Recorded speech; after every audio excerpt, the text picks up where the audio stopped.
Hi, welcome to City Showcase. My name is Bernard Avile. Today I have a very exciting guest who's been traveling around the world but has spent a lot of time in Africa to try and explain to us some trends on the continent and give us a better sense of where we're headed. Gary Whitehill describes himself as a futurist in residence here in Africa, and he's going to give us a quick snapshot of where he sees the continent in the next few decades, and also Ghana as well. Long intro.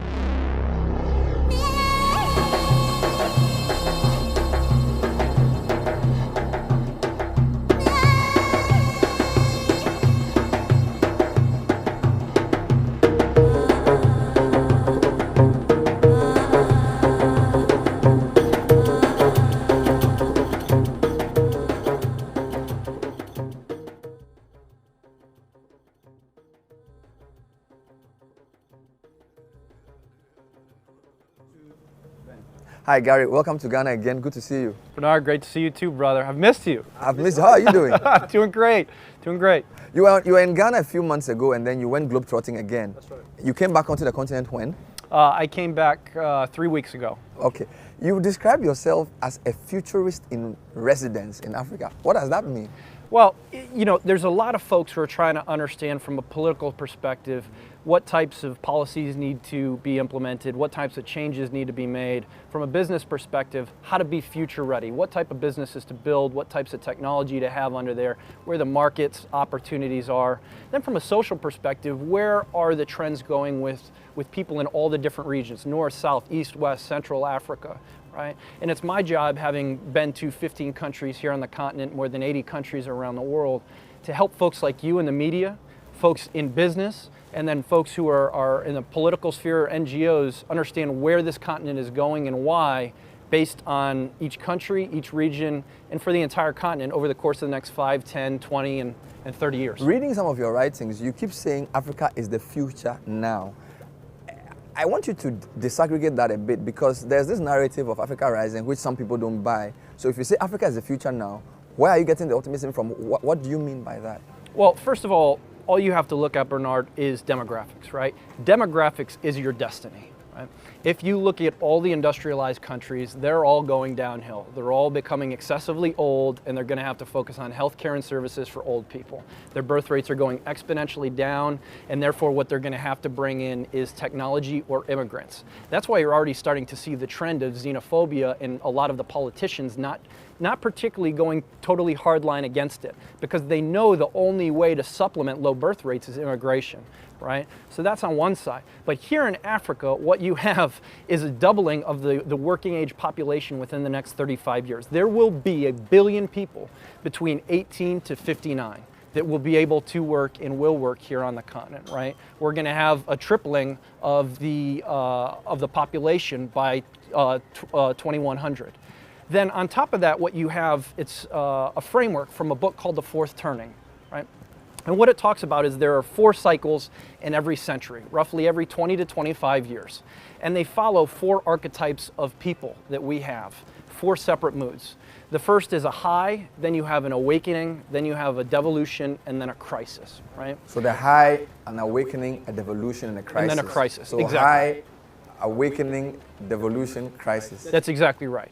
And this research went all the way back to the 1500s, looking at the cycles of Western style and, you know, Anglo-American cycles. Now, and why the research has worked is because all the countries, whether it's Europe or America, all the countries and the states are very interlinked, right? So one action here directly affected 5 or 10 other states or 5 or 10 other countries. Africa's a little bit different, obviously, and there's a reason why, right? Majority because there's only 2 separate generations we've had so far. One has been under the shadow of colonialism, and right now our generation is the emerging generation that is finally living free and able to build things. What we have here in Africa is we have 4 separate regions in 3 different stages. I was going to ask you to elaborate on that, because a lot of people don't like it when you say Africa is the future now, because Africa is presented as this monolithic sort of creature, but it's very nuanced. So convince me that you study the continent enough, and also that you take cognizance of the differences in the specific regions and Absolutely, the specific countries. absolutely. And that's one of the problems, right? You see folks who show up that look like me, usually have even a tie on because they have some boss. I don't like bosses, right? They show up like me and they say, oh, here's what you do all over across Africa. And you just have a white paintbrush, you just go right across it, right? And frankly, that's what white people do with a white paintbrush, is they paint their white Western thinking. That's not how Africa works, right? So going back to what we were talking about with these 4 cycles, let's talk about the North. The North is in crisis stage. If you look at Egypt, that is a full dictatorship. You look at Libya, that is blown apart. You look at just about anything in North Africa, there's not too much positivity going on. You look at the South, you look at what Jacob Zuma is doing. Literally yesterday, he just called for kids to pick up arms to fight for him. You think that's going to go well? So in the South, you have crisis mode as well. So the North and the South are in decline. They're in crisis mode. They're already in crisis mode. And here's why. Is because they went towards Anglo values and Western thinking faster than anybody else on this continent.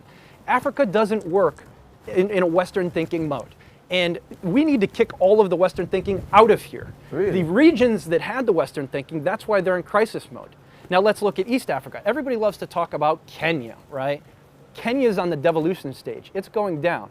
Too many promises made way too quickly with too many disparate agendas by too many people wanting too much money instead of innovation, creativity, and the value being built out of business. Within the next 5 years, you'll see Kenya and a bunch of that region fall apart. So they're in the devolution stage. Correct. And the stage before crisis. That's right. And you're starting to see what's the crisis stage popping up in little bubbles now, right? You're seeing it in Ethiopia, obviously in South Sudan, and even in Somalia, you're seeing these things where the Ugandan army isn't even in its own country. The causes of the devolution are different. But your point is that they tried to leap before they learned how to walk. Correct. And therefore they are in a decline ahead of a crisis stage. That's exactly right. Brilliant.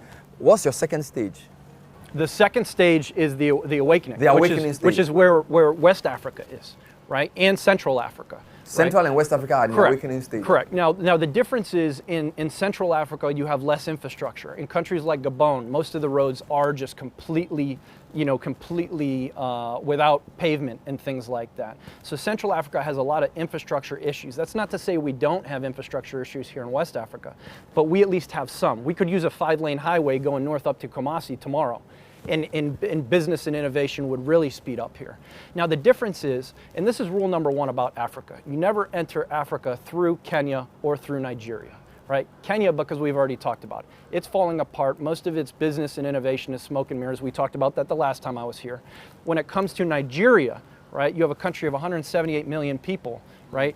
Too much infrastructure, too many disparate agendas, too much money in the wrong places, the same stages where Kenya is. Nigeria, it's not going to change. It can't change. It's its own machine and its own monster. But when we look at Ghana, right, let's go back to 1957. Let's talk about history. Ghana was the first country to become free, to stand up and come together as a country, right, to breed its independence, right? Now, it's not perfect here. We know that, right? But if you look at the history of Ghanaians as first movers, as the folks who take that leap, as the folks who believe in standing up and coming together and doing something for their collective good, it comes from Ghana first. That's why Ghana is the place where all change will be birthed on this continent and spread across. You will have 29 million people in this country who will drive the direct change for 1.2 billion people over the next decade. Let me poke a few holes. So yes, you admit that these things have nuances, but I mean, if you go to Southern Africa, Botswana is flying. So the crisis that you say is Southern Africa. South Africa is the biggest economy there, but you can't say that about Botswana. Again, East Africa, Rwanda is flying. Okay, Rwanda is in the east, but they are on a different trajectory. So correct. Don't we have to be a bit more careful the way we go about these generalizations? Again, north, south, east, west. It's very different. In fact, as you just said, Nigeria and where they are based on your own model is very different than where Ghana and Cote d'Ivoire are. That's right. However, right, what you're going to see out of Cote d'Ivoire is you're going to see the French franc pulled out of there, right, as it should be, because we shouldn't still have a French influence on that currency in the first place. Frankly, they should leapfrog into digital. You're going to see business, innovation be spurred here more than anywhere else in Ghana. Nigeria, from an infrastructure perspective, in a place where you can do bigger types of business, sure. But when it comes to innovation, and that's our focus, right, is on innovation, creativity, startups, That's not going to come necessarily from Nigeria. I agree with you that there are nuances, but what you have to remember, Bernard, is that what happens in one country affects the entire region now. We live in a borderless world, my friend. There's no walls between Botswana and South Africa. There's no walls between Rwanda and Kenya and Sudan. There's a reason why almost the entire army of Uganda is out in Somalia right now, trying to protect its country. So this theory that change or negative things happening in one country doesn't spread somewhere else, it's completely false, especially as you're seeing more and more regionalization happen. You're seeing an East regionalization of currency, of railroad infrastructure, right? In the South, you're trying to see South Africa figure out how to keep their currency up.